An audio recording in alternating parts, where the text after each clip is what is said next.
Hello, everybody. Welcome to Nintendo Pow Block here on Boss Rush Games. I'm your host, the enlightened, excited Eddie V, back in the building. Thank you guys for joining us.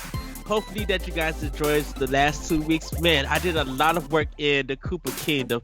Got a lot of stuff done. So Mario, you better watch out next time you try to rescue the princess. We got a lot of things planned. But joining me for this episode, of course, is the one and the only, the Indie Insider himself, Mr. Dan Murphy. I think out of everybody, I'm the happiest to have you back. Hosting was no joke. Welcome back, Ed. Thank you for holding it down, Dan. Of course, it's the devastating Dungeoneer himself, Mr. David Laxby. Hey, everybody. And of course, it's the one, the only, making his return once again, boss man himself, Mr. Corey Derrick. Hello, I'm back. Hi. Hi. Sorry, Hello, people keep guys. sending messages in the chat, and I'm like trying to read them while I'm responding. It is so good to be back, everybody. I was gone for 2 weeks, as you guys noticed, but hopefully you got to catch a little of the break section. The Koopas, as they went on vacation, I was able to come on break and be able to talk a little bit and then go back to managing the castle. But how are you guys doing? How was your weekend? David, how was your weekend? Oh, my weekend was awesome. Got to watch some shows that I've been behind on and get caught up in some stuff that's been stressing me out, and beat a few games that I've been talking about beating for a while. So I can't wait to talk about playing with power. Nice. I think Ed froze a little bit. Oh, yes. Something with Skype. How was your weekend, Ed's on that Corey? dial-up, guys. It's fine. My weekend was okay. Saturday was full of parenting activities and laundry, and my mom came over to see the kids, and Sunday was a Sunday. We just kid stuff, just hanging out. It was fun. Played some Destiny one in my 20 minutes of free time. So okay. Yeah. Dan, what about you? How was your weekend? It was good. We had some friends visiting from Texas this weekend. And, I had a busy week last week, so it was kind of a nice, relaxing weekend. And it was fun to see friends again, Yes. For me, I have finally got a Sunday off, so I was excited to be recording podcasts and eating a teriyaki steak sandwich in front of the mall with some Caesar fries, and it was so good, and I fell asleep at the end. But I also got to do a lot of good gaming and talking to people, so I am excited. And then I learned from my job that starting this week, I don't have to wear a mask anymore because I have been fully vaccinated. I had to do some training, which was just like, it was one question that says, have you been vaccinated and have you done your 2 weeks? Hit yes or no. I hit yes. That's it. I'm like, wait, what? it literally took me like 15 seconds. And I was just like, oh, wow, I'm good. So, but everybody, we're going to get into some quick housekeeping. This is episode 247 of the Nintendo Pow Block podcast. Each and every week we come together to talk about games and everything we love about them with our friends. You can join us live on Monday at 8:30 p.m. Eastern Time on twitch.tv/BossRushGames Live and be a part of the conversation. But if you can't join us live, no big deal. You can head over to youtube.com/BossRushGames and BossRushGames.com to watch the show or listen on your podcast service of choice. Remember to subscribe, follow, rate, and review wherever you consume us. It helps us out with discoverability, and check out our family of shows whenever you listen to your podcast. Also, come join the Boss Rush Network Discord. We have a ton of communities that they talk about games, entertainment, snacks, and more. And just to give you guys head up about the flow of this episode, we are not going to do Game Fact events or Snacktendo. We're going to say that for next week due to the fact that we got a big show. This is our E3 prediction show, so I want to have time for us to discuss our E3 predictions, but also have some good in-depth conversation about news, because man, I don't know about you guys, but the family news is hot. Like literally Nintendo was popping. So we're going to actually get into our first section, which is family news. David, take it away. All right. Thanks, Ed. And it's sure good to have you back. We've missed your family news transition for a while, so we're happy you're here. Dan, why didn't you do that last week? I can't even find that excitement deep in me to just bring it up. Your cameo, Ed, was pretty awesome on the show last week, though. I gotta say. Thank you. That was my favorite. That was my favorite moment. All right. Well, we will get right into family news here. So, our first story is a rumor. There was certainly a lot of rumors flying around the last week or so in advance of E3. This rumor is covered by Damian McFerrin over at NintendoLife.com, and it's this idea that we're getting a Pokemon Presents broadcast next month. So, it's a little bit from McFerrin. A leaker with a solid track record on the topic of Pokemon has revealed that a new Pokemon Presents broadcast is coming in June, which would tie in with E3 2021. At Kelios FR is the leaker who correctly predicted the announcement of the Diamond and Pearl remakes and was one of the first people to post footage of the games prior to their official unveiling. According to Kelios, we'll be getting the broadcast in early June, and it will reveal the release dates for Pokemon Unite and Pokemon Brilliant Diamond and Shining Pearl, as well as other details. The last Pokemon Presents we got was in February of this year, which revealed the existence of the aforementioned Diamond and Pearl remakes. So, panel, for your consideration, this is the second Pokemon Presents we're getting in 4 months, in theory. It's the 35th anniversary of a whole bunch of Nintendo games, including The Legend of Zelda, and we still haven't even got an official acknowledgement, let alone a Zelda Direct. Has Nintendo dropped the ball here? Why has Pokemon received so much more communication and support? Corey, I know that you're a longtime Zelda fan. What are your reactions to this news? What do you think? Well, I mean, I know Nintendo does a lot of, is very awesome at doing anniversary type things for their greatest franchises. But I think the reason why we get so much more Pokemon news and continued communication about that series is because Pokemon operates separately from Nintendo. You know, the Pokemon Company kind of does their own thing. They kind of, I mean, Nintendo owns a majority share of the company, but they're not fully owned by Nintendo. It just keeps Pokemon platform exclusive type thing. So I think when they have something to say, they want to get it out there. They don't need it to be a big surprise because it's Pokemon, right? Like Pokemon is the biggest thing in the world right now. Aside from Fortnite and Minecraft, it's Pokemon. You see the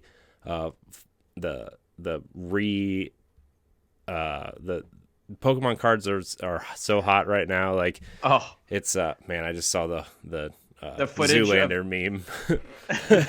So hot right now.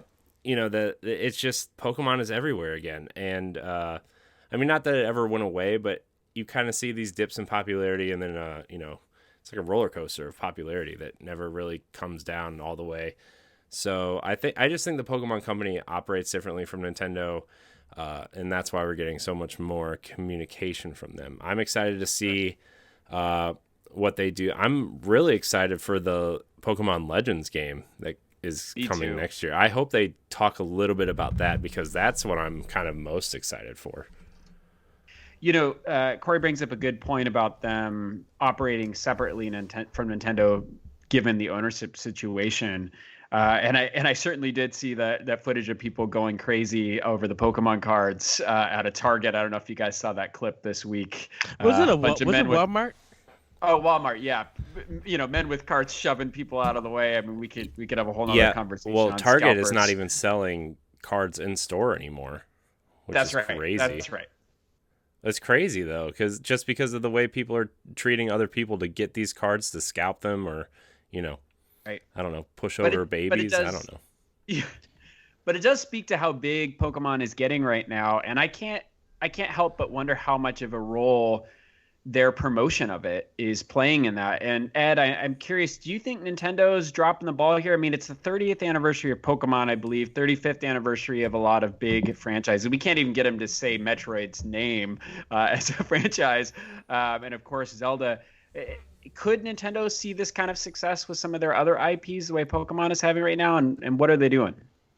Well, I think they could have, but I think due to the pandemic and due to like the limited resources because of the pandemic, they weren't able to go all out like they could have. Definitely having a big celebration in Japan, while somewhat having a celebration here in America and Europe.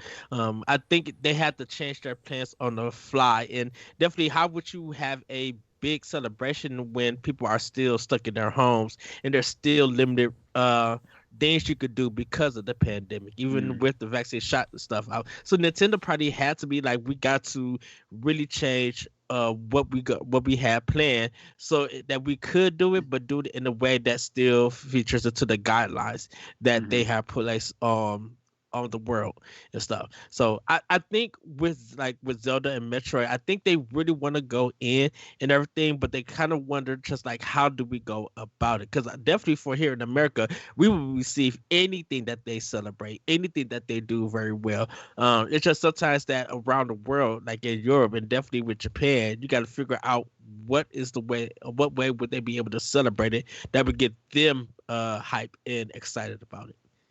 Well, Ed, you're probably right, and unfortunately, we'll never know what would have happened if the pandemic didn't occur. But even being the case, the Pokemon company's running circles around Nintendo in terms of how they're promoting the anniversary. Dan, you're somebody with a business background, somebody that's very interested in branding. What's Nintendo doing with their IPs on their anniversary right now, and are they making a mistake? I don't know. I always think Nintendo's doing something wrong with their IPs, or they could do it better, but sometimes they just prove me wrong. I do really feel like we're going to get a big Zelda announcement. I mean, they've just been way too quiet about them.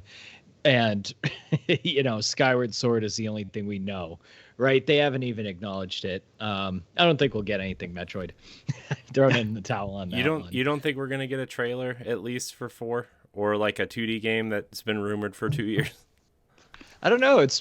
Apparently that rumor about the 2D game, like I was reading last year that it was done in fall or summer, if that thing's actually real, it should come out soon, right? They got to be staggering these anniversaries, right? Like I feel like Skyward Sword is the first big push into a Zelda anniversary, and then maybe in October or December or something, they'll push into a Metroid anniversary, right, where they'll say, hey, Samus Returns is coming to Switch and not stuck on 3DS anymore, or the HD trilogy, which, one of the developers we already talked about a couple weeks ago said that it was too hard to port, but Skyward Sword's on the Switch, so right, that guy's wrong. Sorry, Dev. I will say that with Pokemon, I think Nintendo has gave the Pokemon company a... Oh, did we lose you, Ed? We did. That guy.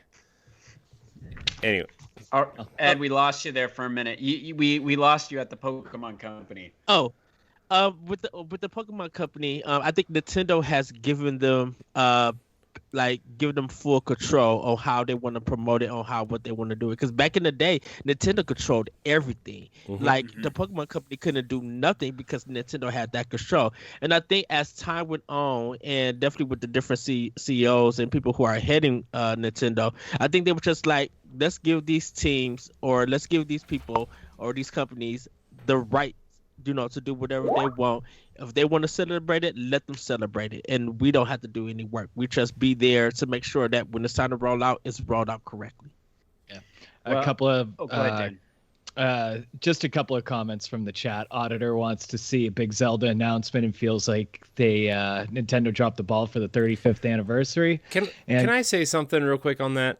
Just I know we're trying to move forward on this, but my biggest gripe, not necessarily with the anniversary, but in general, they released the Twilight Princess amiibo that has functionality in Breath of the Wild, right? Why have they never released Twilight Princess on the Switch? That is clearly where people played Breath of the Wild, and I mean, all 12 of us owned a Wii U, That's the thing, because they released it on Wii U. Right, but nobody bought a Wii U. They should have known the year before the Switch came out that they weren't, like they should have just held it. Nintendo felt like they did what they were supposed to do. Nintendo was wrong. I'm just saying, Nintendo's just like, here you go. We release on the Wii U. We're not going to do anything else. Okay. What was our other commenter, Dan? Ghostplane 64 asked, do you guys think Wind Waker will get ported to Switch this E3? Yes. And I'll take. I think no. Okay. Well, I'm gonna say right now that we're getting a Twilight Princess Wind Waker HD collection. I think that was. I mean, that's not even a bold prediction. That's been pretty well leaked, throughout this year. So yeah. So I think we won't get the announcement at E3. I think we'll get the announcement probably in August for October or November release. Yep, they'll drop a trailer for it at 3 a.m. on a Thursday. Sounds about right. Because it sounds like those games are set for the fall in some time, and it would be good to have a Zelda game right for the fall.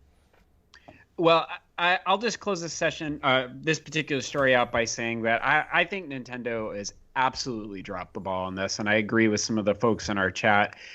Looking at how successful Pokemon has been with promoting their product, having pop stars perform songs in honor of it, Zelda, in my opinion, can stand equally with Pokemon in every regard in terms of its impact on gaming.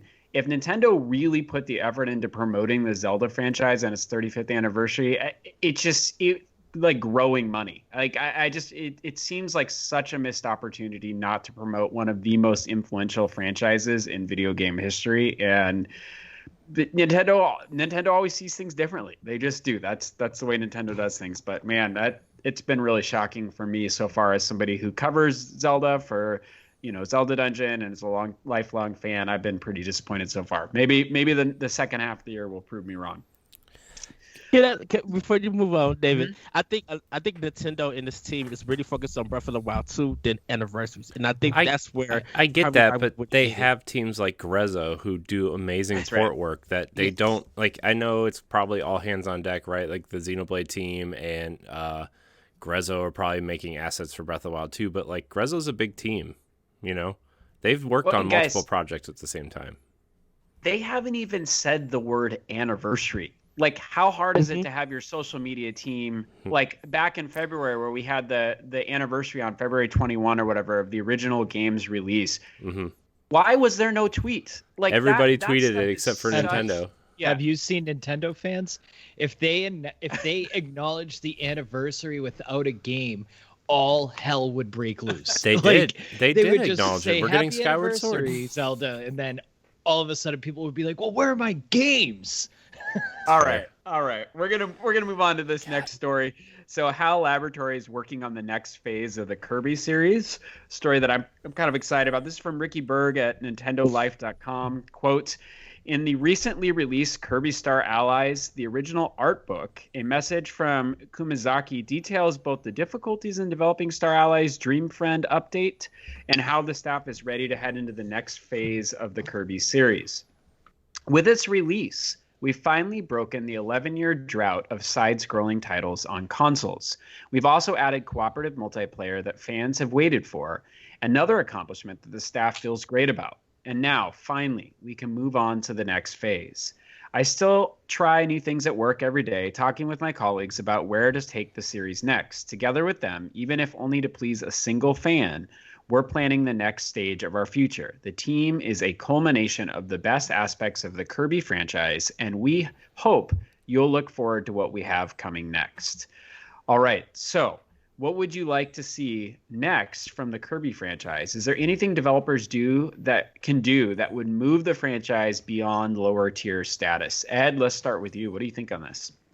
Well, I think it's time to take Kirby in 3D. Like Sunshine, Mario 64 style, like really give Kirby that kind of thing. Because I think we've seen them do Clay. We've seen them do the Wood. We've seen them, have a Smash Brother game for free on Switch like that with fighting and stuff. Like he even have a racing game, Kirby, that racing game that was on GameCube. Air Ride? Yeah, right. Yeah. Yeah. Like we seen him do that. So now it's time to be like, let's take Kirby in 3D and bring that old school N64 kind of style game, but make it modern. They just like Mario Odyssey or something like that, or even mix a little bit of Star Fox Adventure or a Zelda or even Metroid, like mix that in with some of the 3D platformers. But it's time to take Kirby in 3D and see how it is and everything. Dan? I'm with Ed all the way. Take that game 3D. Let's see what they can do with it. Corey, are you a fan at all of the Kirby franchise, and do you have any thoughts on what they could do to move that beyond lower tier status? I mean, the only Kirby game that I really got into was Rainbow Curse on Wii U. I thought that was one of the most interesting games that the Wii U had to offer in terms of the dual screen functionality, right? Mm-hmm. I don't really know, because I always feel like Kirby has always been positioned as the game where for kids, right? Like it's let's make this simple so kids can get into platforming or, side-scrolling action. And, I would love to want to play Kirby, right? But every time I think of him, I just think of, Epic Yarn was like super easy, right? Canvas Curse and Rainbow Curse were probably the two most challenging Kirby games, and they weren't challenging at all. So, in my opinion, I guess Kirby could just take a page out of Mario's book. I mean, not to echo what everybody else has kind of said, but like, go 3D, give us a interesting vertical space because like Kirby can fly. Mm-hmm. That's something that Mario can't do unless he has a power up, and even in something like Mario 64 or Sunshine, that doesn't last very long, right? So give us some sort of 3D vertical platformer would be super cool, like something super challenging, right? And maybe they do the Nintendo thing where it's easy to beat, but there's a bunch of hidden challenges or long jump platforms that you need to get to that are super challenging, or you know what I mean, or weird bosses that you need to maybe suck up some stuff from the environment to give yourself different types of move sets or whatever. Sure. Go ahead, Ed. I was like, what if they turned that Kirby game into like a Luigi's Mansion style also? Like literally Luigi's Mansion is pretty much a Kirby game, but just without the superpowers that you're sucking up ghosts, but maybe you are sucking up things in their environment or something. And when you get fooled up, you actually could change it to that superpower and then go about the adventure or something. I think we just need a Kirby game from King Dedede's point of view, and there we go. You just run around the castle with a giant hammer and just smash things. If that's not a platinum game I would want to play, I would. Go ahead, David. I'm sorry. Oh, I was gonna say I'll take it a step further because I like what the three of you are saying, but I want a Kirby open world games akin to Breath of the Wild. I think the use of vertical space in Breath of the Wild with the paraglider made it so fun to explore. And with Kirby being able to eat enemies and take their power, it presents an interesting opportunity to create puzzles that are environment based, that you have to find the right enemies to eat to get to the next location in the environment and explore or discover things. So to me, that would be something that would make me really excited to, I would pre-order that Kirby game if there was an open world Kirby game like that. Something Ed and I talked about, not to, just to take the verticality of a Breath of the Wild type world, not to take it off Kirby for a minute, but we talked about a long time ago how maybe a Kid Icarus game have that open world verticality, and then you take stuff, maybe Kirby eats things, but maybe you take gems for, in Kid Icarus, and it gives you different powers. Sorry, I didn't mean to tie that reminded me of that conversation we had probably 2-3 years ago at this point. Yeah. Is it so inside Bowser's story, King Koopa can suck up things. Luigi's Mansion got sucking up and Kirby has sucking up. What other stuff has Nintendo done with sucking up stuff? Yeah, why does everybody suck? Oh no, Legend of Zelda, Twilight Princess, because he had that like little vase thing and that he had to suck up stuff. Yeah, it's not the same thing. Luigi's Mansion. Yeah.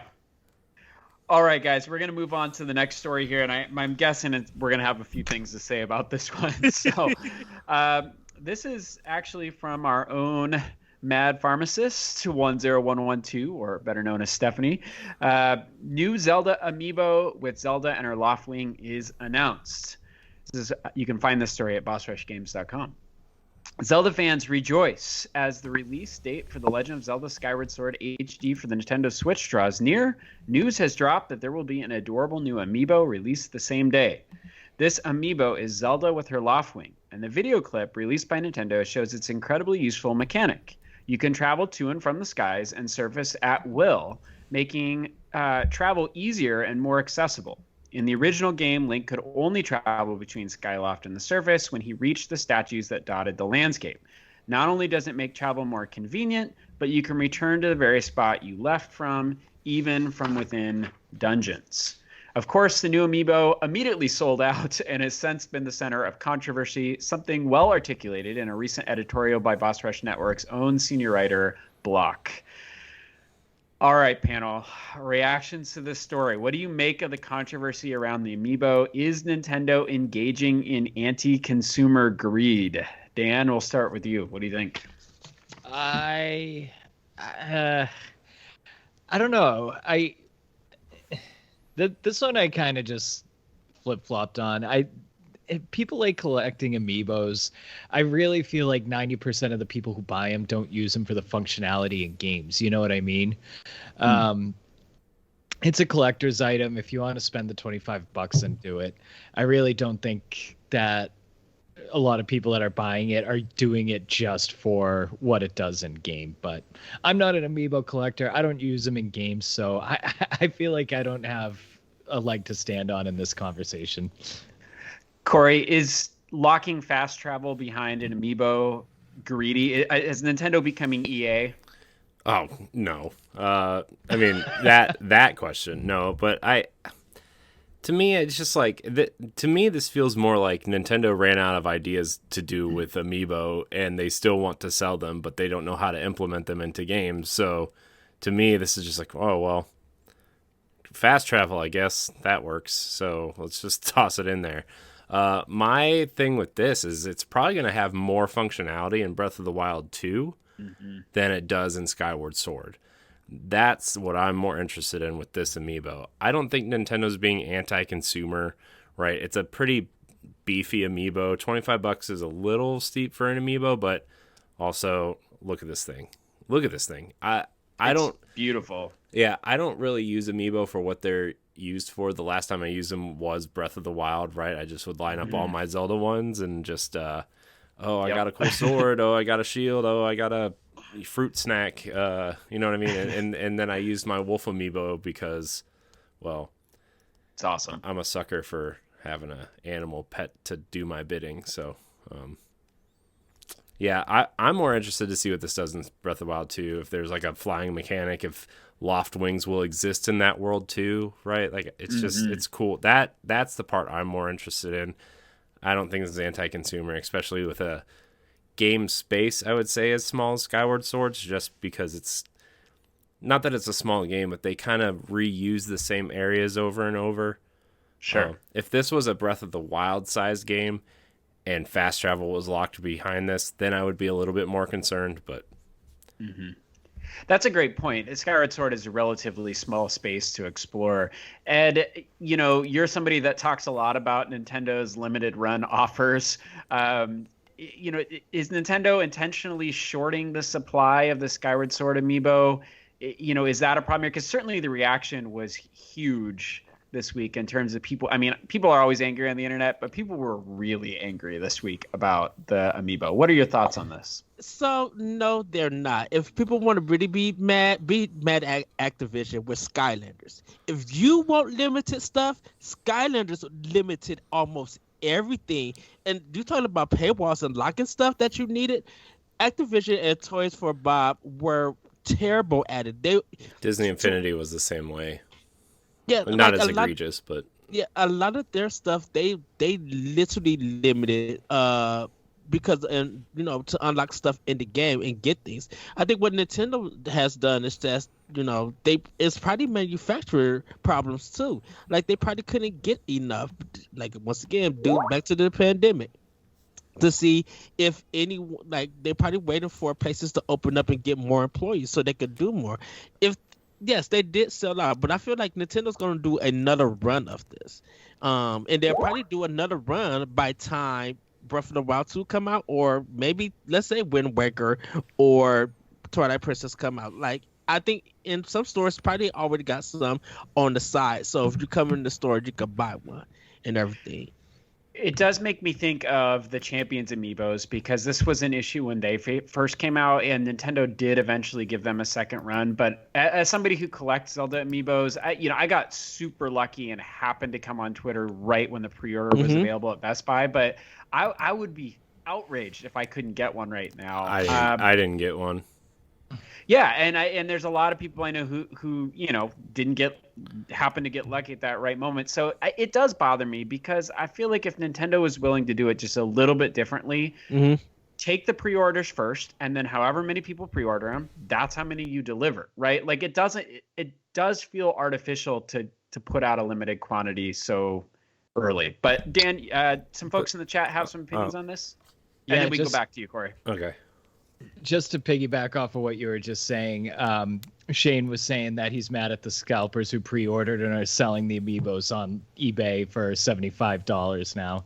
And Auditor says he's still mad about how fast the Joy-Con sold out, which I am too, because I really want those Joy-Cons. I didn't get a Joy-Con. Yeah. And I think that's why. Hold up, Ed. Oh, sorry. We're gonna let Corey jump in on this. You were starting to say something before we went to the. Yeah, I was just gonna say Nintendo's always been the master of artificial supply constraint, right? Like, you look at the Wii, right? Like, how popular was the Wii? And it's because they sent out a limited supply every weekend. They sold out. You had to go wait in line again, and I feel like it's to appease shareholders and investors. It's a good thing to say, hey, we sold through our allotment. Look how well we did. We undersold the product. We're going to make more. And you saw that with the Switch for a long time too, right? And not that they were artificially supply constrained, but like, it was hard to find one if you didn't pre-order it or stand in line, right? And even up through last year, like, it was hard to find because of chip shortages, or a new color of a Switch Lite came out and somebody wanted that, or, you know what I mean? Like, they're very cautious about their product, and if they sell through, then they're happy, right? And amiibo are becoming less and less popular with the overall crowd. The hardcore still want them, but with the general crowd doesn't really care all that much. I stopped caring about collecting all of them, right? Like, I try to seek out certain ones, like Shovel Knight. I got that one. I got the Metroid ones from Samus Returns, but I have most of the Zelda ones. I'm missing a few, but I'm going to try to get them. But I mean, there's only certain ones that I will seek out and find, and this is one I will probably pay a premium for if they don't come back in stock, because I really want it. And yeah, that's how Nintendo plays the game.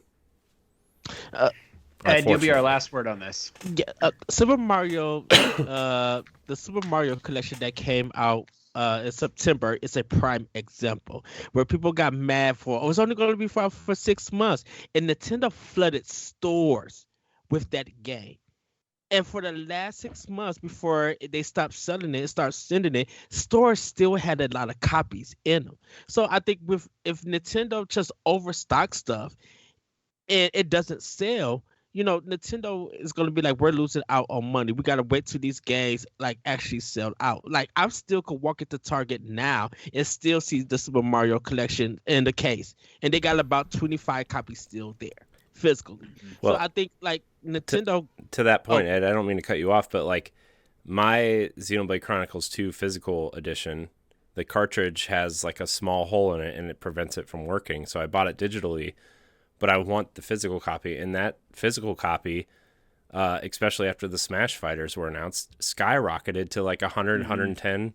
And then Torn of the Golden Country is like upwards of $150 now for the physical copy. And it's like, man, just like this game is clearly popular. Just do a second run of them, even if you limit the second run. Right. Book Right. publishers do that all the time, right? So there's no reason they can as well. And All right, I- we got to keep it. We got to keep it moving here, Ed. So our next story, we have 5 new titles coming to the SNES and NES online for Nintendo Switch. This will be out May 26th. So for the Super NES, we have Super Baseball Simulator 1000, Caveman Ninja, also known as Joe and Mac, Magical Drop 2, and Spanky's Quest. And for the NES, Nintendo Switch Online, we have Ninja Jaja Muro-kun. And guys, I gotta ask you, like, what is Nintendo doing? Where are the mother games? Teenage Mutant Ninja Turtles, Mario RPG. Why is Nintendo putting out these low demand games on their online? I can game answer. systems? I can answer the Ninja Turtles question. That license for those games is so tied up in about 40 different license holders. Right. First, you'd have to go to Konami. Then you have to go to IRM, who's the license holder for the Super Nintendo and the arcade games. Then you have to go to Nickelodeon, who's the current rights owner. Then you have to have Ubisoft sign off because they still own some sort of rights for the Ninja Turtles. You have to go to Activision because they publish them on the Xbox Live Arcade versions. And then you have to go through Nintendo because they still hold the license for the Super Nintendo game. It's like by the time you release these, you might as well just charge $30 for all the licensing fees you own. And it's just like, My gosh. Like, that's why we're just getting a new one instead of re-releasing these other ones, right? Which is a tragedy because those games were classic. I still have my Turtles in Time for my Super Nintendo, and I love that game. But Yeah. So Corey, but what about some of the, like, Super Mario RPG, right? Like one of the most in-demand games, the mother games. Why are those not? Is coming Mario on RPG Nintendo? not on it? Yeah, No. it's not on it, and this is because of SquareSoft. One of that turnip character that they have, Mhm. that belongs to Square. That doesn't belong to Nintendo. So Nintendo and SquareSoft had to. Yep. Shoot, we lost you again, you Ed. did. But to answer the mother question, I think it has something to do with the licensing to the music, because I know I don't Can you wanna, hear me, David? Yeah, we can hear you. Okay. Yeah, we lost you for a moment. Really quick though, because if you actually got the SNES and NES Mini, some of those games were actually on the mini console. Mm-hmm. But you think that the licensing wouldn't apply to the online version? Well, I think it's a case by case basis. You see a lot of companies like Microsoft, when they're making their backwards compatibility deals, they're doing them in perpetuity now. So like, this license will last multiple console generations in the future instead of just this one. You know, that's why we saw a lot of remasters on the Xbox One and PS4 generations instead of just up-resed versions of the 360 or PS3 versions. It's so they could have that license in perpetuity. And it was actually cheaper to do it that way than it was to re-up the licenses for the music, the artists, you know what I mean, that you just get an outside studio to up-res it and re-release it for $30 or $40 and there you go. And that's why on the Wii U, right, Super Nintendos were what, $7 or $8 or something? $8. Earthbound was $10.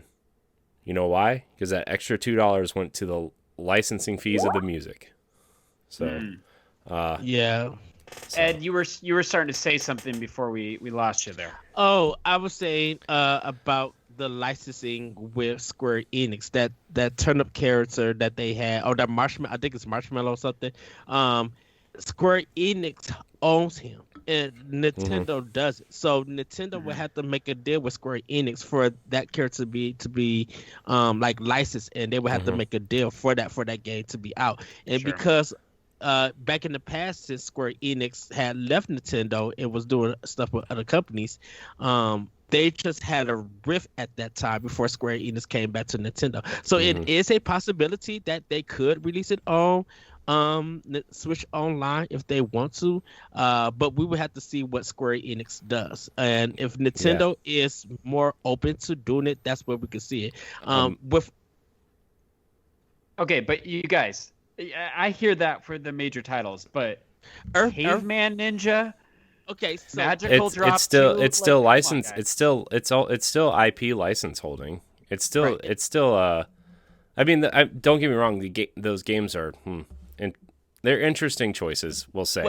But Joe Mega's Data East. It's Data East haven't made Data East. If they are around, they've been releasing arcade games from the arcade archive. They don't really make console games or anything, so that's probably why it's probably an easy license for them to get to. My problem with this online service is like there's so many games that people want, and it's clear that people are paying for Nintendo Switch Online, right? I think it was something just under 40% of people pay for the online service, so that's what 35 million people are paying for this. You can pay for the license for some of these games, right? Especially first party games like Earthbound, right? Like that seems like such a easy win. And you have a pretty good relationship with Square, right? With not only classic games, but Octopath Traveler, Project Triangle Strategy, Bravely Default. Like they clearly have some sort of relationship with Square. So the license in Super Mario RPG was on the SNES console, the classic console. Right. I mean, I guess a modern example of that would be Kingdom Hearts 3, right? Where Disney owns all the characters in Kingdom Hearts 3. Because if you notice, there's no Final Fantasy characters unless you buy the DLC, right? Well, that DLC costs $30 for a reason. It's Disney needs to pay Square for those characters to use in that game, even though Square developed the game. And, we're seeing that. We're starting to see that more and more. And as the Switch gets more popular, Square's going to want more money for those characters. And guess what? That licensing fee is going to go up. And it could probably also be the code and emulation that Nintendo has to do to get it on there. Because if these companies don't got the code or don't got the emulation, trying to get those games on Switch. That's not an excuse. Super Mario Brothers is an emulated version of the game. It's not even from the original source code. But I'm talking about going to a third party company to get those games on the Switch. They have to go through them. And if that third party lost the code or emulation or whatever, if they messed it up. Yeah. Well, and we lost there for a minute, but I'm going to just jump in on this just at the end. The thing that I would say, I have a suspicion that with the Switch Pro, we're going to finally get a virtual console. Yeah. And so I do wonder how much of this Nintendo is just sort of keeping status quo on the SNES and NES Online right now because they're about to completely redo their online system. I agree with you, David. I think Switch, not that the online systems aren't fine, right? But they need a virtual console. It's severely lacking in Nintendo's classic catalog. So, I mean, you look at just to wrap it up, like look at the Wii U, Game Boy Advance, DS, Super Nintendo, 64. Like they had almost everything up to the GameCube, right? They had everything. Why don't we have that on Nintendo's most popular console? There's literally no reason they couldn't do that. Yeah. So, but do people want to pay for all of that again? Yes, that was absolutely because that was the one complaint everybody said, that they had to repay everything. They complain, but guess what they're gonna do? Guess what they're gonna do? NES games, $5. You throw a $20 gift card at somebody, they're going to buy 5 NES games or 3 Super Nintendo games or 2 N64 games if we ever get there. It's going to happen. Doesn't matter. It's a zero loss scenario for Nintendo. Yeah. They already own this stuff. They've already literally just throw it on there and you only stand to gain. Yeah. All right, we got to move on to our last story here. It's another rumor. So 1080 snowboarding creator would be happy to bring the series to the Switch. So less a rumor. He really did say this. So this is from Liam Doolam at NintendoLife.com. In a recent Reddit Ask Me Anything about his career and his time at Nintendo, as the first foreign programmer, Goddard was asked if a 1080 game would be coming to the Nintendo Switch. While he wasn't able to confirm anything, he did say he would be more than happy to help out. If Nintendo wanted to make a Switch 1080, I would say, sure, do it. As exciting as this may seem, it's obviously up to Nintendo to make this kind of decision or whether or not it should revise a franchise such as 1080. Goddard's development and publishing company, Chuhai Labs, is also currently working on a spiritual successor to 1080 known as Cars Snowboarding for the Oculus VR. In a separate question, Giles was asked if Switch and PlayStation 5 owners could expect one of his snowboarding games to show up on these platforms one day. This was his reply. We have both dev kits, so yes, it's very likely. All right, panel. With the recent excitement about Tony Hawk Pro Skater 1 and 2 coming to a Switch in June, is it time for a return of 1080? Would you get excited if Nintendo Switch announced the deal? Ed, we'll start with you. What do you think? Of course. Yes, 1080 snowboarding was a big thing for me, and I love that game. We're not going to get SSX. Give me that 1080 snowboarding. I would love to see that, like a remaster or a remake or whatever, to become the Switch. Like, and just think about it, like controlling it with your Joy-Con and stuff, and maybe a new update will have you still use your Wii Fit board from back in the day, or maybe Ring Fit could be part of it or something. I'm all for it. 100%, I'm all for it. Corey? Yeah, give me 1080, give me Wave Race, give me Pilot Wings. Package them together. Oh, I don't care. Like when I think of the launch of the Nintendo 64 after Mario 64, it's Wave Race, it's 1080, it's Pilot Wings, right? Those are the three games you think of after Mario 64. And Wayne Gretzky's 3D hockey. That's on me. It was a terrible hockey game, but it was fun. Yeah, here's the thing. I don't know if 1080 would sell by itself on its own, right? But I gotta tell you, on my Xbox, one of the backwards compatible games I play most is SSX3, and every time I turn it on, I'm like, man, 1080 or SSX on Switch would be just amazing. I wonder if they could package it in a Wii Sports Resort style package. Not that you're snowboarding with Mii's or anything, but like, oh, here's the mountain of the island. Here's the 1080 section of the package. Here's Wave Race. Here's Pilot Wings, right? Like, I feel like you could package those together in a way that makes sense for a $60 package, because they're not going to, I feel, even a classic sports games, right? Yeah. I mean, you can just say like classic 64 sports games. Really quick, Dan, I want to get you in on this. Did you ever play any 1080 back in the day? 1080 was my first N64 game, so it'll always hold that special place in my heart. I would like to see them do it. I have a story about 1080. I asked for 1080 for my birthday, I think probably like the year after it came out or whatever.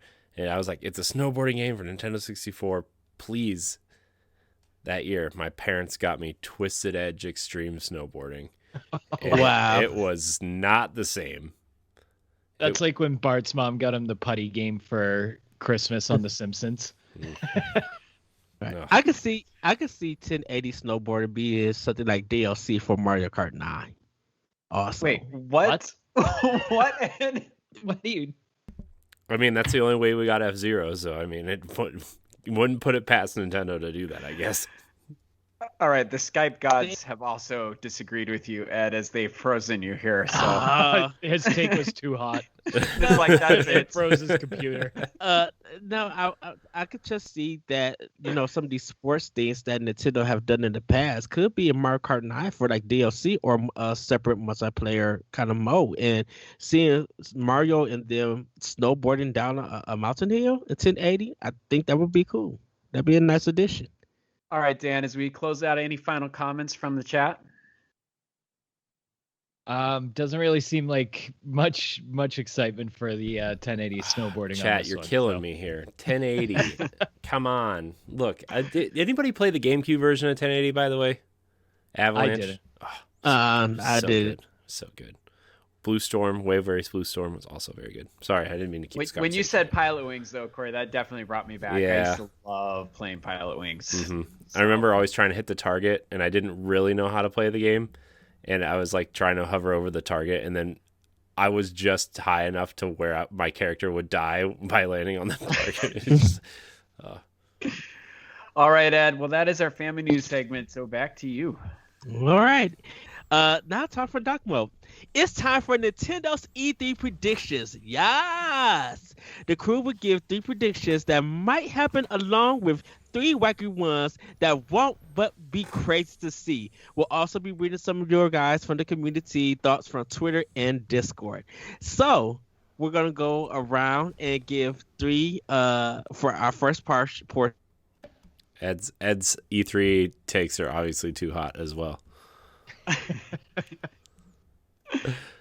Wacky ones So, Dan, I'm gonna start with you. What are your 3 predictions that you know or you might see that will happen at E3 for Nintendo? Is this the safe bets? Yes, this is the predictions. These are the safe ones. Okay, I think we are going to get a. I think we're gonna get a Fire Emblem remake. I think it's probably going to be one of those Awakening or Heroes, whatever the more popular one was. You think it's going to be those ones? You don't think it's going to be that GameCube package that's been rumored? Or the GameCube and Wii games as a package? I don't think so. I think it's going to be I think it's going to be Awakening and Heroes if it is a package, or it's just going to be Awakening. Because with the way that Three Houses sold, I think they want more people to play Awakening because it seems to be the better game out of the two, according to a lot of Fire Emblem fans. So that's why I'm going with that one. I feel like that Donkey Kong, new Donkey Kong game is going to come out. I think it's going to be like a 2D game. I think they're going to go towards the like new Super Mario Brothers route with it, with Donkey Kong games, and it'll probably be like the first one for it. And let me see, another safe one. I wasn't really here for the safe bets. And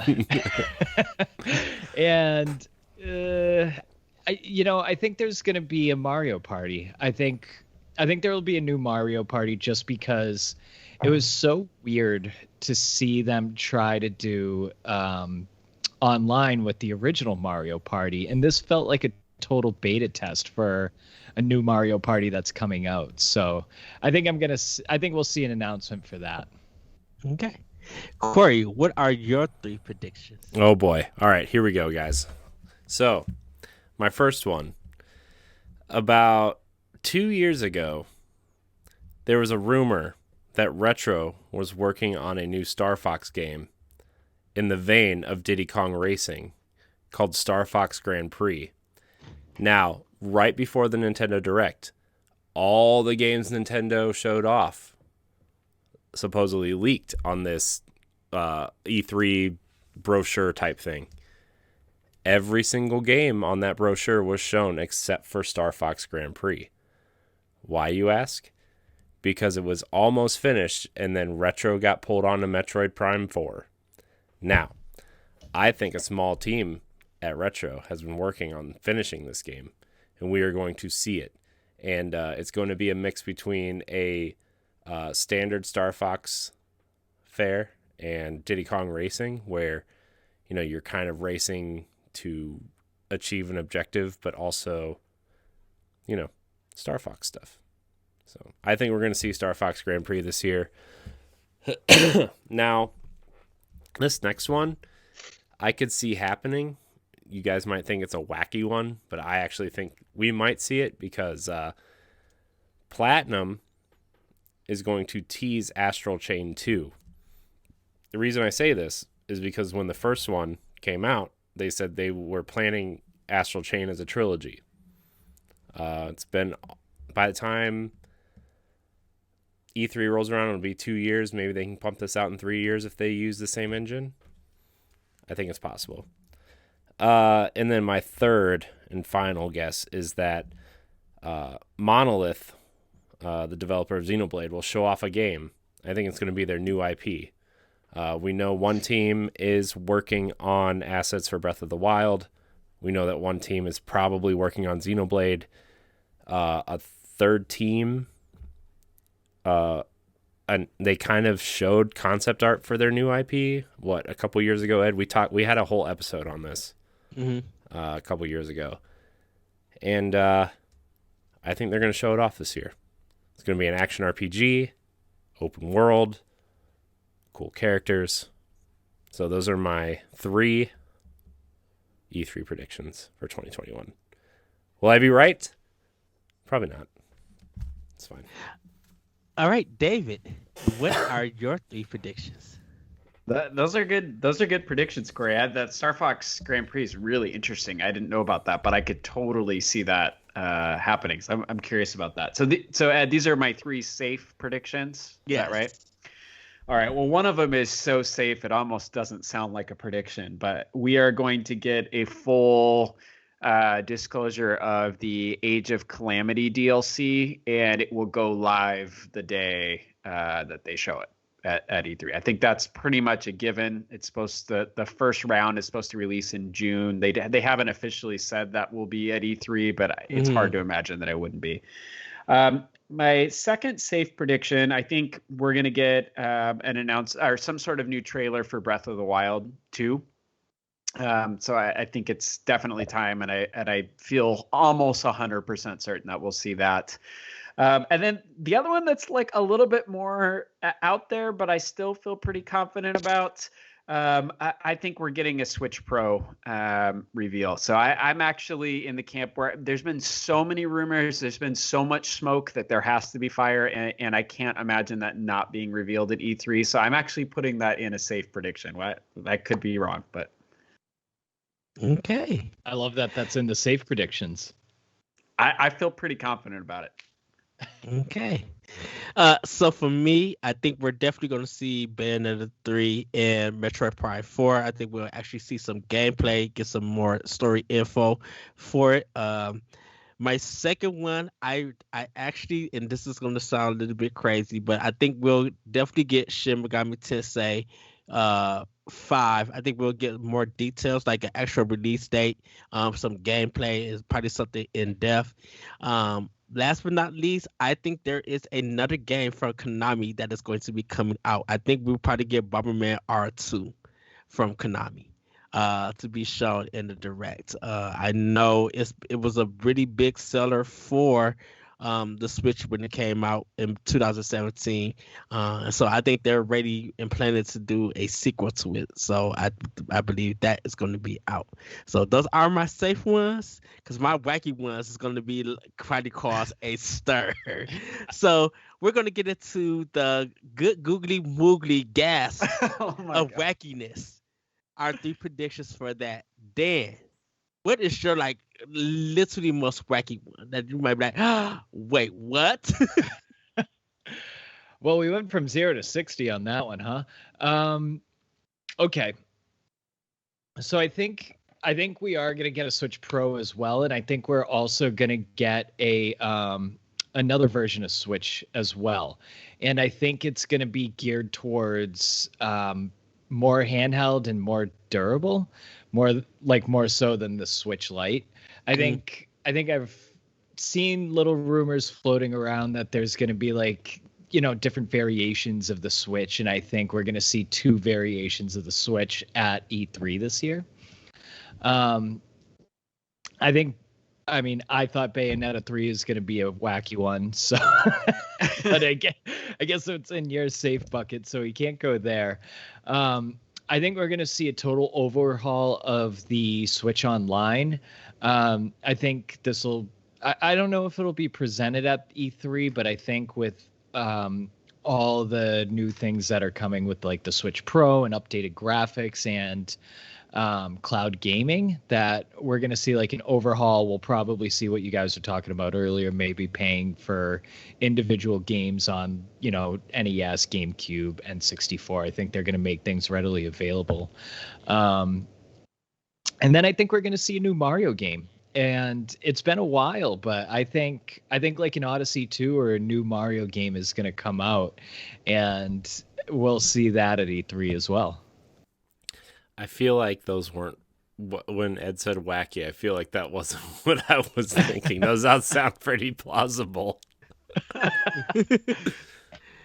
Well, Corey, what is your wacky? I don't know. I feel like I need to redo mine after Dan did that. Maybe Dan's just not wacky enough. Yeah, maybe I'm good just not googly wacky moogly. Well, okay. I'm just gonna go with what I have written down because you said wacky, so it's gonna be wacky. My first one's actually not that wacky. There's been a rumored 2D Metroid for a while going around for Switch. What if it's a Metroid 2D roguelike in the vein of Dead Cells? Oh my god, that would be so good. That's my first wacky one. I still want our Helldivers one. I know that that's never happening. But that was a great episode. If you guys want to listen to a really good episode of Nintendo Pow Block, go back about 2 years and look up if Metroid had a multiplayer mode, what would it look like? And it was like an hour and a half of us just describing this, Space Marines landing on random planets and getting gear and whatever. Kind of like a good version of Metroid Prime Federation Force, which I still stand by was on the wrong platform and could be a good game eventually. My next wacky one is Microsoft's been having Nintendo Switch in the backgrounds of their commercials, of their chats. I think we are going to get the cloud version of Game Pass because there's different versions. Like PC has their own version, Xbox has their own version, and then like the phone app has their own version. I think we're going to get the phone version. It's probably going to be tweaked a little bit because a lot of those games are available on Switch, and I think Nintendo would rather people buy those games on their platform than pay Microsoft for this streaming service. But I think it's fine. I held it in.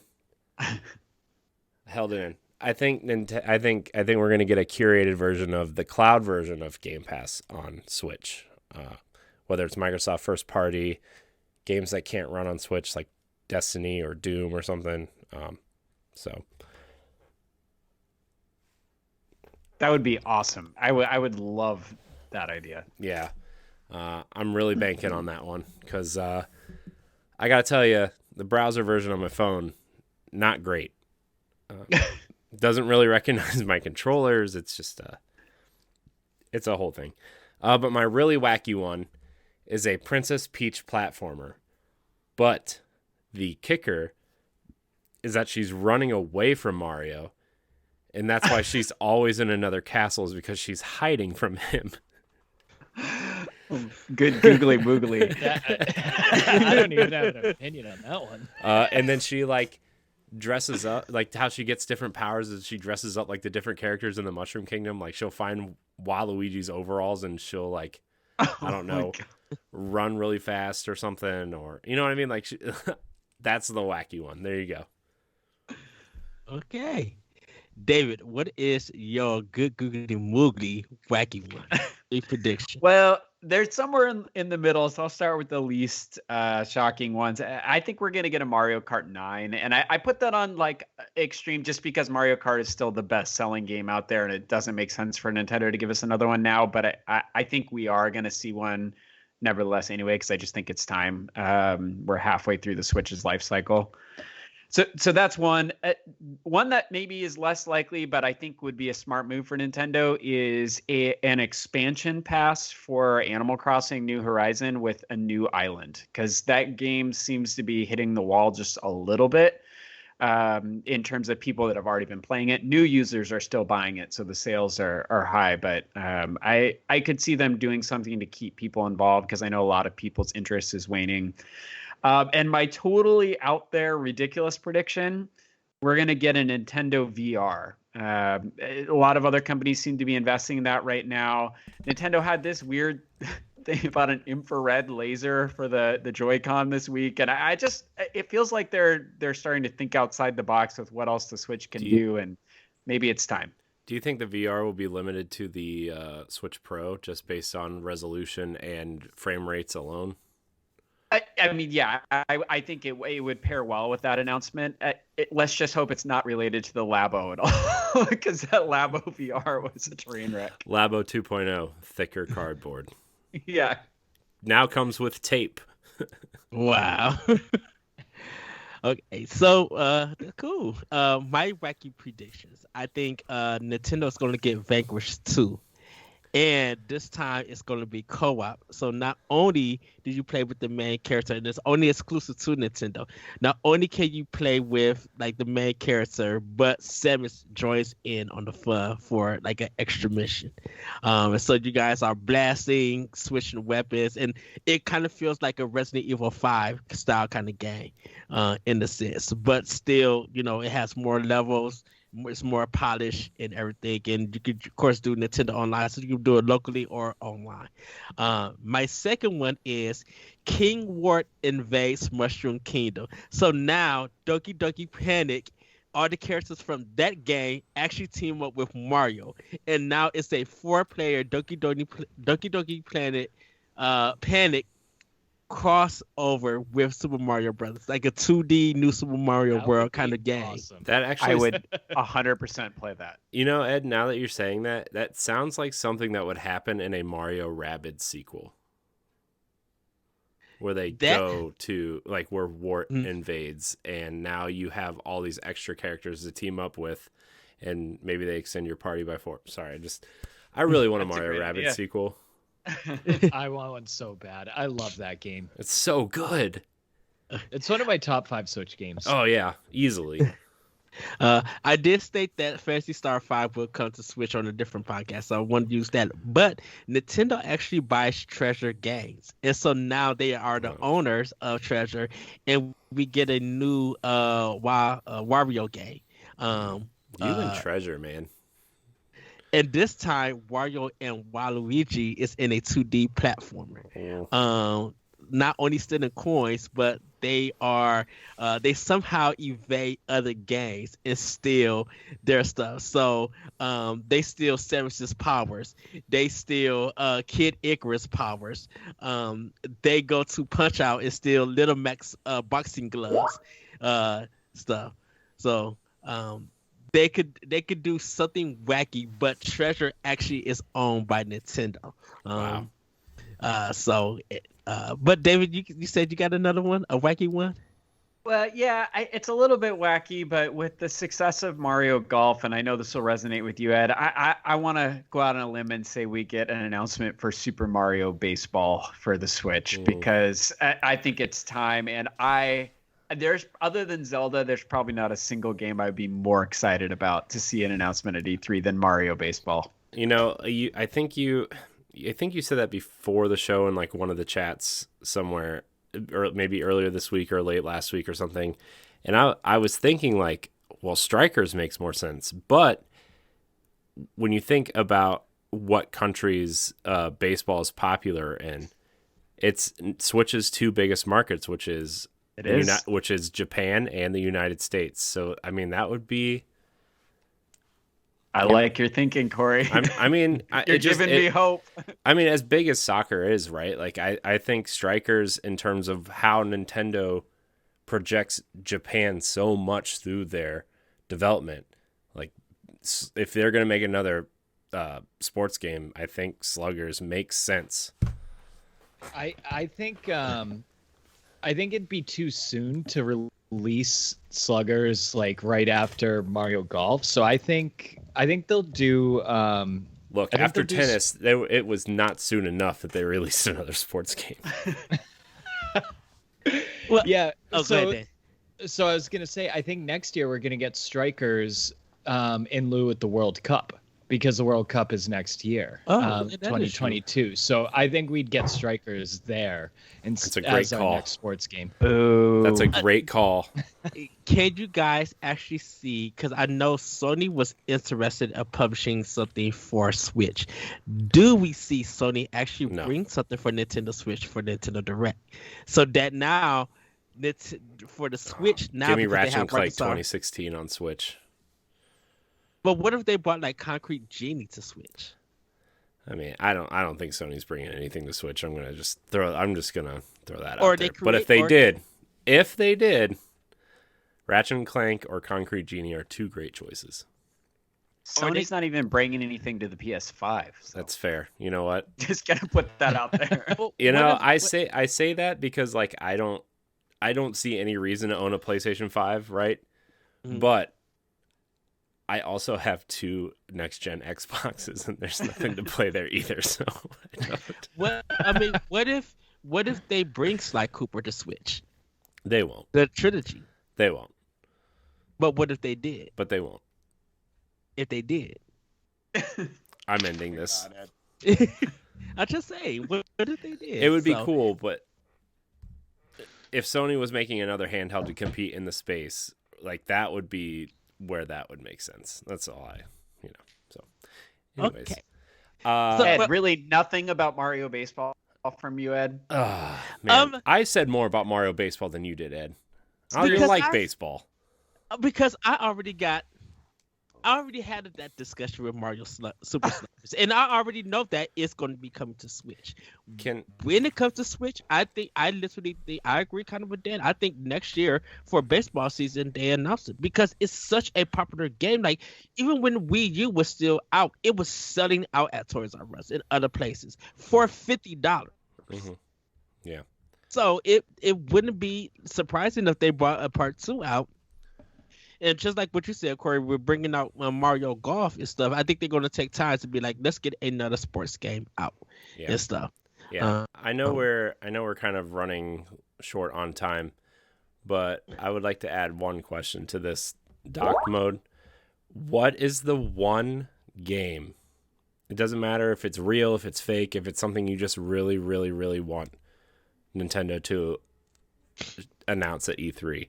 Not one that we know about, right? Because I think all of us here want Breath of the Wild 2. All of us here want Metroid Prime 4. Ed wants Bayonetta 3. What's the one game? I'll jump in on 2. that. Oh, what was that, Ed? I would love Eternal Darkness 2.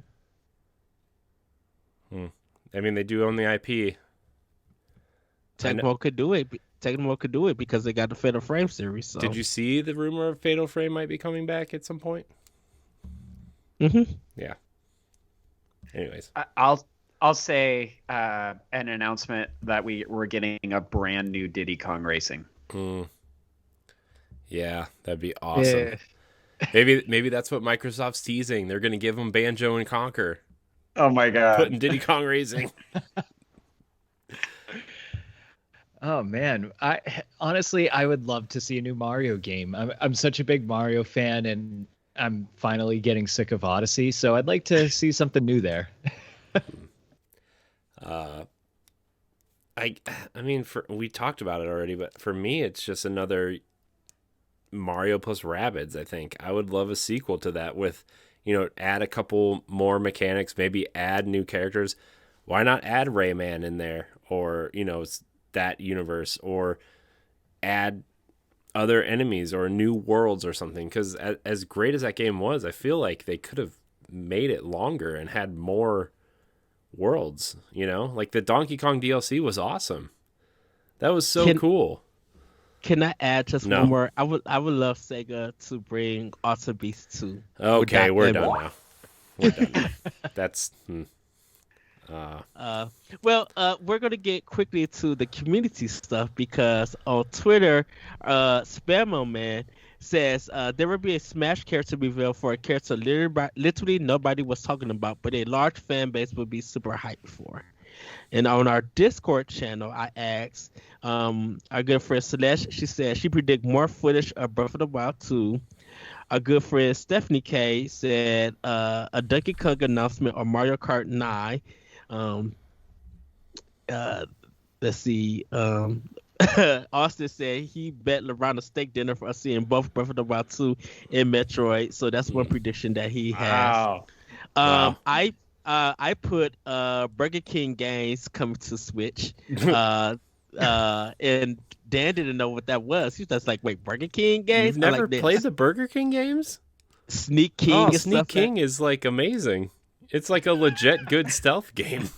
I had no idea that there was a Stealth King with the Burger King mascot. Yeah, and Bumper something and Tiny Bike Racers or something. I have all three of them downstairs somewhere. I'm pretty sure there's a McDonald's NES game as well. Mm-hmm. Yeah. The McDonald's game is done by Treasure. That was on Sega. Oh my god, we Treasure came back to Treasure. No. Came back full Look circle. what you did. Look what you did, David. It was called McKids. I'm just saying that Treasure did. Oh my god.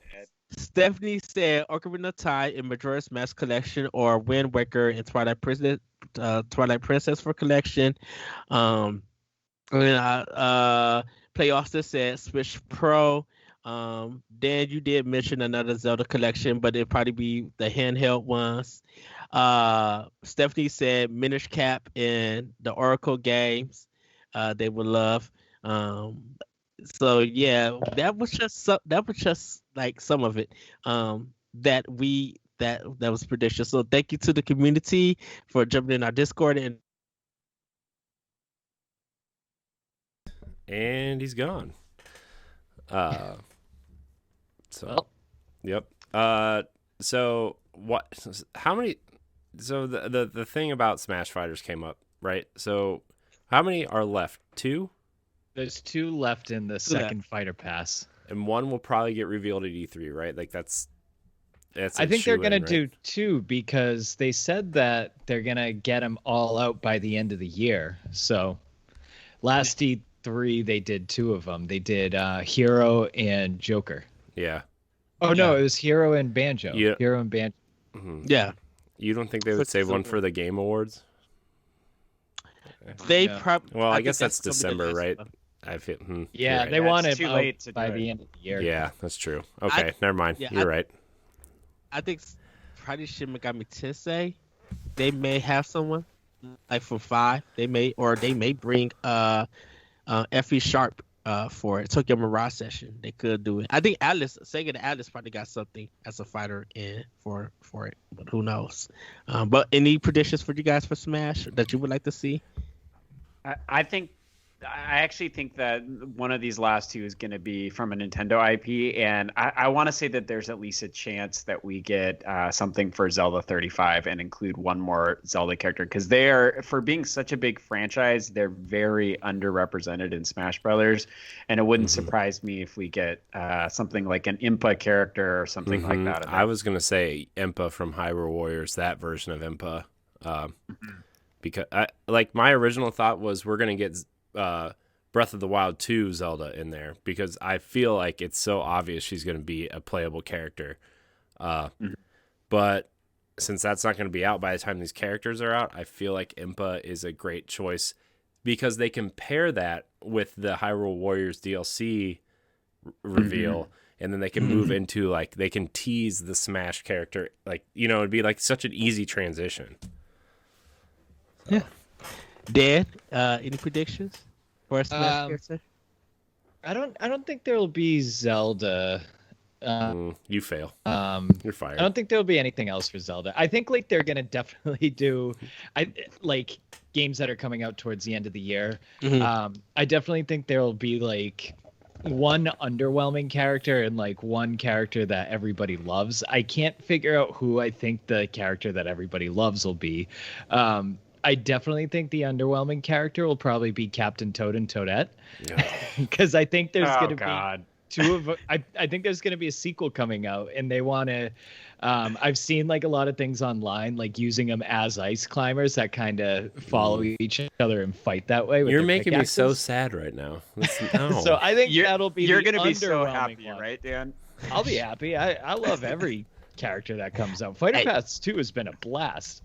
Maybe my Donkey Donkey Pending would be a Smash Fighter. Maybe those 4 characters. Maybe they'll get another ARMS character in time for ARMS 2, Ed. I think there's going to be a Sonic character too, though. Like, I think Tails or Dr. Robotnik would be another one. Yeah. Because we're coming up on the anniversary of Sonic. And they already said they're teasing something. And I feel like that would be an easy transition too, because their 30th anniversary package, right? I think it's in the vein of one of the rumors I read was it's in the vein of Sonic Mania, and I think one of the easy transitions is they could go in through like a, Green Hill Zone type thing, and Sonic runs into like spikes or something, and then when he gets up, there's like Knuckles or Tails or Robotnik or Metal Sonic or There's so many Sonic characters that you could choose from. Yeah, Robotnik would be Brothers. ideal. Yeah. Robotnik would be ideal because we have all the other major villains from those franchises, but we, with Sephiroth in now, we just need Robotnik. I mean, we don't have the ghost from Pac-Man. That'd be a good one. Yeah. Well, everybody, that has been our Doc Mo, our E3 predictions, our wacky googly woogly ones. We can't wait to see what they show. It's going to probably be a 45-minute presentation, and there's also going to probably be Treehouse Live throughout the week, and they may announce something throughout Treehouse Live. That's how we found out about Samus Returns and one of their archives, like at the last day. So it's going to be interesting to see what Nintendo has planned. But everybody, we're going to get to our final segment, Playing with Power. David, you said you've been playing something with Power. So what is it? What have you been playing with Power? Spirit Tracks is finally done. Oh. Yes. You deserve a beat medal. Spirit Tracks. Oh God, I have had to grind on games in my lifetime before, but none of the grinds have compared to Spirit Tracks. Like, I love Zelda. Spirit Tracks is a horrible game. I mean, it is just.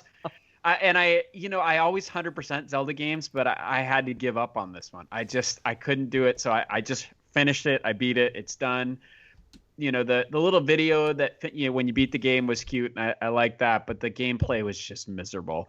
Now, the surprise for me, I've been playing Legend of Zelda Triforce Heroes, and something must be wrong with me, or Spirit Tracks broke my brain, because I love Triforce Heroes, and I never thought I would say that, but the game is fantastic, and it is skyrocketing up my rankings. So it's okay to like bad games, David. I like Metroid Federation Force, so I mean, I don't really have a lot of room to talk. And then the last game that I've been actually making a lot of progress, I'm on chapter 14 now of Xenoblade, and I'm loving that game. I'm now on Mechonis, and I'm enjoying that a lot. So, man, I would really like to finish a Xenoblade game soon. All right, Corey. Maybe wait till your kids are in school. Yeah, I know. Yeah. Or like out of the house. My Switch is dead, and there's 12 new Nintendo consoles that probably will resell me these games. Corey, what have you been playing with Power? Well, on Switch, it's really just been Tetris before I go to bed. My Tetris obsession, Ed. It's it's back. It's back. I have Tetris Effect on both Xboxes. I have Puyo Puyo Tetris and Tetris 99 on my Switch. Like, it's back. Just because it's such an easy game to jump into for 10 or 15 minutes before I go to bed, and that's kind of all I've been playing on Switch. I mean, I've been playing a lot of Destiny also, but that's not a Nintendo game, so. Yet. No, it's not. You never know. Dan, what have you been playing with Power?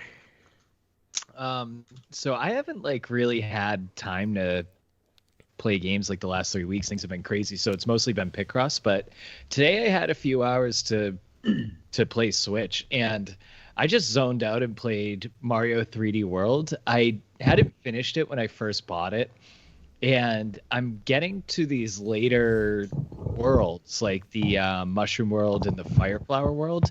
Man, this game's actually getting really difficult at the end. Like, I'm kind of struggling through a lot of these levels, but 3D World is such a good game. I'm having such a blast. It's amazing. It's amazing. Dan, it's so good. Is that so? I'm on the cloud level after you beat Bowser. Are those levels after? Yeah, that? I think I'm 3 worlds after that. Okay, because it does start to get really hard. Yeah, there's a difficulty spike after Bowser, and it's getting more and more difficult. I have no shame in using the the P-Wing power up that they give you when you die too many times. So I'm this is great. I'll just do it. Yeah, and I'm still dying with it. Oh wow. Yeah, because I mean, the levels get fast. Things chase you, or you have those on and off blocks that are going so quickly. Mm-hmm. Oh, okay. Well, for me, I'm playing the regular Metroid from the Nintendo Online service. Enjoying that. Binary Star Infinity. I'm on the last boss. And I actually got to talk to the creator of the game. He hit me up on Twitter and everything, and I was just like, I'm not saying that this is bad, because I'm just like, this thing is bonkers and stuff. He's just like, you gotta play the tape mode stuff. I was just like, no, it's not bad or anything, but it's so crazy that I enjoy myself. I'm loving this game. Been playing Blaze of Chrome, doing my Super C1 practice. Like, I'm trying to get through all the Super C without dying, and it's taking me a long time. I'm trying to do it, get it like ready, like down pat, because I want to stream it through my Xbox, and go through the full game and everything. But I've been spending a lot of time with Famicom, Detective Club, The Girl Who Stands Behind. Really enjoying this game. This remaster looks beautiful. Like, it got some really good, nice gameplay ideas and stuff. But everything, even though it's subtitled, with the Japanese voice acting track, the animation is really good. Nintendo really put some money into this game. Like, it looks like a brand new game, like a brand new IP that I've never witnessed that Nintendo could ever do. So that's pretty much what I'm playing with Power on my Switch. I will get back into Monster Hunter Rise. I will get back into Sundred and some other stuff. But man, Famicom Detective Club is been a hit. There is a particular game that David has sent us in the chat. I would not. Oh gosh. It's always David sending those ones in the chat, huh? Yes. But I will look forward to that game in the future, and I may talk about it on Pow Block. But if not, I will talk about it in a bit. No. But everybody, that has been Nintendo Pow Block episode did I say 247? 247. I'm sorry, got my numbers mixed up. We're going to give our quick plugs. Dan, where can we find you? Find me on Twitter at DCDM99, or you could see some of my articles on bossrushgames.com. David, where can we find you? At David Lasby on Twitter, at ZeldaDungeon.net, and over on bossrushgames.com. Anything else you want to plug? Yeah, we're always looking for writers. So if you love games, obviously you're listening to the show, you love games, and you're interested in writing about them, go ahead and email us at opportunities@brg@gmail.com. That's opportunities@brg@gmail.com. Yeah, there's also a contact page, bossrushgames.com/contact. All of the information is there as well, in case you guys forget or don't feel like typing. I don't know. Kids these days, it's not one click away. Sorry. Go ahead and plug. Oh, you can find me. I am Corey HD on Twitter. You can find me hosting the Boss Rush podcast on Sunday nights here on Twitch. If you're into Destiny, I also host a Destiny podcast called Tower Casuals, and you can see me hopping around on the various other shows here. I hope to be more of a permanent fixture here again because I miss it. I had a conversation with Ed the other day about how much I kind of miss this show. So you guys can find me on Twitter at ThatBretcherCode. You can also check out Optional Opinion on SoundCloud, World 11 Podcast on Poppy.com. Also check out Arsenal X Podcast. I'm co-host with Jesse Douglas. Check out Crossroads. Check out, like Corey said, Destiny, Boss Rush Podcast. Check out Boss Rush Entertainment with Land Party, Q-List, and more of their great content, Trash Talk, and more of their great content. Yes, do go to bossrushgames.com to read our articles. We have great banter pieces. We have great discussions on there, like stories to inform you and everything. We are getting ready for E3, so it's going to be a wild ride in the next 2 weeks. And also, like I said, join us on our Discord at Boss Rush Games on Discord. Come and talk about snacks. Come talk about games. Link up with other podcasts from our first class and our second class, like EXP, WSAD, and beyond, and more of them, the console crew and everybody else there. But that, everybody, can I say one thing too? If you listen to this show and you're interested in our other shows, we did start doing a thing called Pod Clips that you can also check out. If you want to see what the other shows are like but don't feel like giving an hour and a half to 2 hour commitment, you can check out those segments and see what those shows are all about without giving your 2 hours or so. Yes.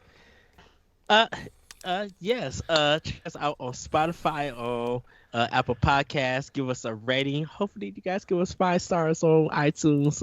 We would love you guys. 5 stars or don't bother. Rate us there or any other podcast apps that you guys give. We would love your feedback. Yes, we would love your feedback. As I speak for Ed, because he froze again. So, well, this will be the beauty of Audacity. Yeah. I'll actually get his microphone. It must be Skype because if it's freezing on your guys, it's not freezing on my side. Like you guys are still going. What you mean? What you mean when your internet freezes, you don't freeze, Ed? Nope. Oh, okay. Well, take us out, Ed. Yeah. Get us out of here. Have a good day. Good week, good weekend. As always, be you, be more, be better, and let's continue to play video games. As always, everybody, we will see you next time on Nintendo Pow Block. Bye, everybody. Woo-hoo! Bye.